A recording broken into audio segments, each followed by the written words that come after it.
Ќе предложиме законски решенија со кои македонската радиотелевизија од партиски билтен ќе ја трансформираме во професионален сервис на сите граѓани и во силен идентитетски столб на Република Македонија.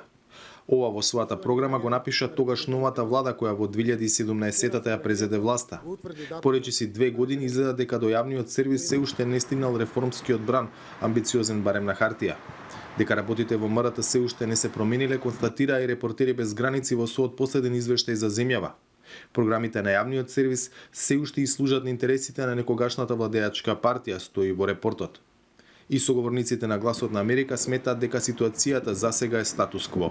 За жал, процесот на реформирање на македонската радиотелевизија се уште е во статус кво заради фактот што законот не се спроведува во смисла на избор на новите раководни органи, тоест Советот на МРТ, кој што треба да ги избира новите раководни лица, извршниот директор и заменикот извршен директор.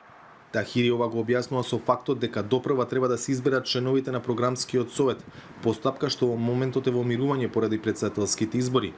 Но процесот на реформа на јавниот сервис е многу повеќе од едноставно пополнување позиции. Најбитно е политичката волја, значи власта да покажува дека навистина е заинтересирана за трансформација на МРТ во јавен сервис, а не само да биде тоа некое шминкање на реформата. Со кадровскиот потенцијал кој што го има МРТ во моментот не можеме да очекуваме никакво приближување во смисла на реформите. За да профункционира јавниот сервис, да се вработат кадри од надвор.